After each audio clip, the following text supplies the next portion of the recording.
morning. You learn a lot in Year 6 Scripture, teaching Year 6 Scripture. Young people who are just on the verge of adolescence, moving into high school next year, engaging the world in new ways and wanting to ask questions, trying to express in some way that they can relate to and that's real for them, this grace and love of God. There's inevitably the questions of young people themselves, and every class there was the kid or the kids who were disruptive and difficult. When we're teaching, it was team teaching. All of the Year 6 Protestants were in the one group, and we would crowd into either a regular classroom sometimes, but preferably into a double room or into the hall we had a few years, where we could play games and do other things, to do it in a different way for these older, young people, really. And so one person would do the leading of different things and the input, the lesson, and the others would be on what we call crowd control, discipline. There was one kid I remember over a few years ago, Mike or Mark or something like that. I'll call him Mark. He was a shortish guy who had a big mouth and loud mouth, and was inevitably at the centre of some disruption or chaos or whatever. Who was a bit, I guess, hyperactive, and sitting still listening just didn't gel easily with him or some of the other guys or girls even. But it was inevitably him that got into trouble because his voice was the loudest or he was in the center of it all. And as we talked, the leaders before and after, it became clear that he was considered the troublemaker. He was the one who was difficult. He was the one who caused it all. And he was the one who inevitably got into trouble on the day. And it was interesting. One day, one of the youth leaders, one of the female youth leader was leading. And she was a fairly tight disciplinarian, black and white, very ordered and structured, neat and tidy, and everything in its place. And the group were disruptive, and she was yelling at them and telling them to be quiet. And inevitably, it came to Mark. And she took great delight in telling him to be quiet and behave himself and shut up and whatever else. And of course he did for a while, and then things went on and he got distracted, and so she yelled at him again and then again, and sent him to the back of the room to sit by himself, and then finally with great delight sent him out of the room. Go outside if you don't want to be in here, blah blah blah. And as I watched this interaction, her face with kind of this sense of triumph, I've done it, get out, glee. And him, resignation, oh, me again. Yeah, of course it's me. Yeah, it's always me. I wasn't really comfortable with either of the responses, either of these facial expressions. So I gave him a couple of minutes, then said to the other guy who was on crowd control, I'll go out and talk to him. And I did. And I guess as I was coming out, he saw me and thought, oh, here I go. Here he goes. He'll get me and I'll be in real trouble and blah, blah, blah. So I think I shocked him with my first words. I said, you're bored in there, aren't you? And he didn't quite know how to answer it. I said, you're bored, aren't you? You're not going to get into trouble. Just be honest. And he said, yeah. I said, what's it like? It's pretty awful. Yeah, okay. And we talked a bit, and it was clear that he already went to church and he knew these stories. He'd known them since he was a little kid, and they were simplistic and trite. And he had other bigger, deeper questions that he couldn't ask. He couldn't ask in scripture, but it seems he couldn't ask in youth group or church or wherever he went. Questions about God and about the world and about what was fair and wrong and all these other things. And we talked a bit, and I found out more about him. And he was a smart kid. He was a smart kid. And I realized that he was a kid in whom God's grace already existed. This was a real boy who was asking deep questions and got frustrated and bored when all he got was simplistic stuff that he already knew and that didn't really relate much to life. So he made a deal about how to deal with the boredom, and he would get my attention if he was going to do something, and I'd get him out of it. That worked for a bit.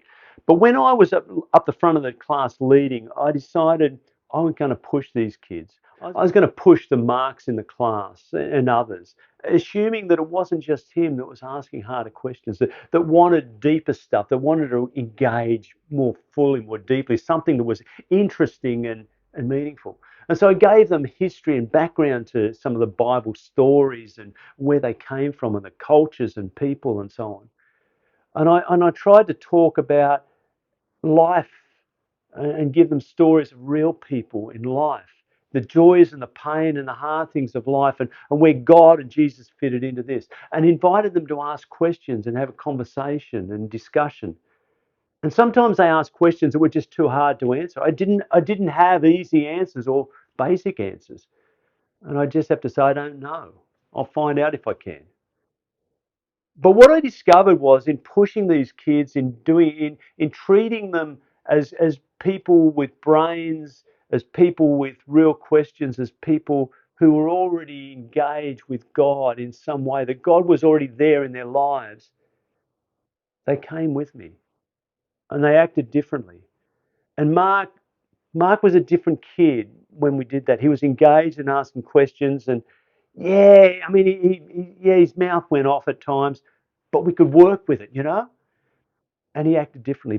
But I noticed when others were leading and pushed him back as a troublemaker, naughty boy, he reacted back into that. He retreated back into that. However he was treated was basically how he acted. And I guess that's the same with all of us. That that if we're treated in a way that lifts us up, that takes us seriously, that believes in us, we will live in a different way than if we're treated as a troublemaker or a naughty boy or girl or simplistic or a nutcase or whatever it is. People react to the way they're treated, and if we can treat them upwards, they can find something deeper within themselves. And this is what Jesus did. In the story this week, we've got the well-known story of Zacchaeus. Jesus is coming. It's the home stretch. He's headed to Jerusalem where he will be crucified by the people who employ Zacchaeus. Zacchaeus' name is the chief tax collector. And that sets up the story. This guy works for the enemies and presumably rips off his own people. That's how he gets rich. He's a terrible, despicable, greedy person. And in all of this story, there is the issue of wealth. In Luke's gospel, wealth is a big issue. The rich have got to learn that being rich by taking from the poor is not on. That being rich and accumulating for yourself is not on. We have to be generous and share. Anyway, Jesus is coming through the town, and people gather in the streets to see this well-known, I guess, famous rabbi, perhaps. Zacchaeus is interested.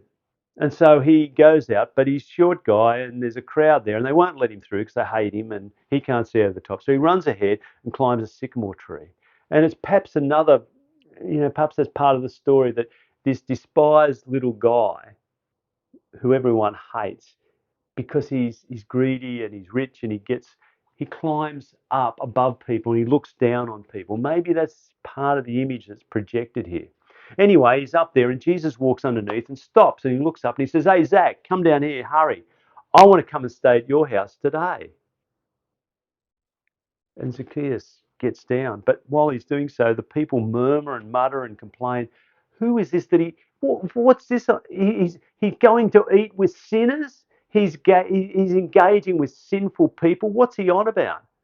Jesus was constantly complained about because he engaged with people on the wrong side of the tracks. The people who were considered sinners and no good. And he says time and again, I came to save the lost and the sinners, the people who need saving, transforming, and life. It's all of you, really, but until you realize it within yourself, you won't receive what I've got to offer.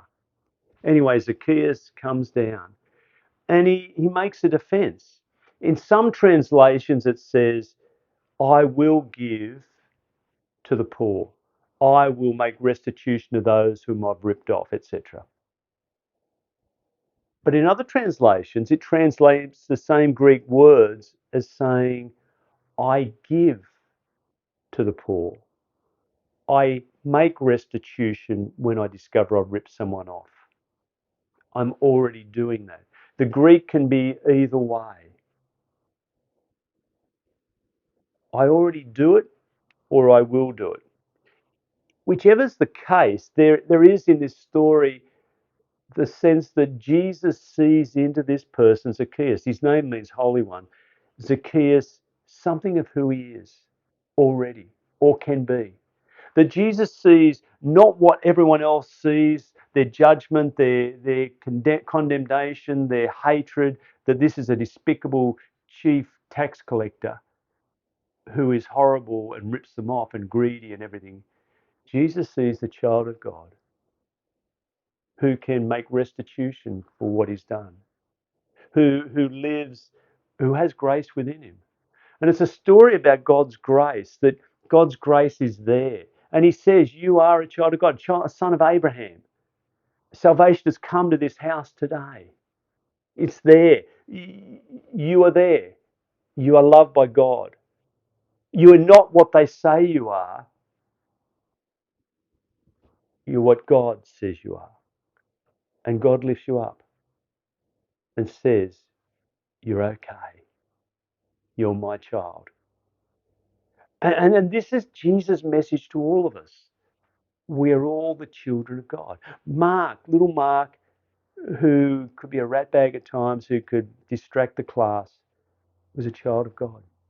And when we took him seriously and took his question seriously, when we treated him as one who already had grace within him, he lived into that more fully.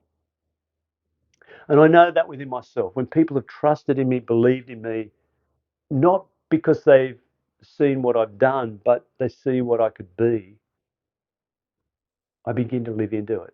And I think that's the same with all of us. God's grace is already there around us. It's within us. It's there. This week is All Saints Day. And All Saints Day is the day when we remember those who have gone before us. The saints of our lives, the people who have inspired and led us and helped us and confronted us and challenged us and helped us to be who we can be. People we've known, relatives and friends and mentors, and people we've just read about, whose stories, whose lives in some way have touched us. And we give thanks. And in Martin Luther's time, in 1517, this was a big day, a day when there were services and people, scores of people would come to the church. And on All Hallows Eve, or Halloween, if you like, he nailed 95 theses to the church door in Wittenberg, knowing that tomorrow, All Saints' Day, everyone would read them. And there were 95 theses calling for reform in the church, that it lost its way, that God's grace is freely given. There is nothing we can do to earn it, buy it, and there's nothing we need to do except receive it. It's there. It's within us, it's around us, it's everywhere. If our eyes will be open, our hearts, our ears, our minds, our being, this is what God's on about. And Martin Luther invited us to see grace. Jesus invites us to see grace. In the story of Zacchaeus, he sees into this man who he is and who he can be and lifts him up and encourages him to be more fully that person. And I discovered that with Mark.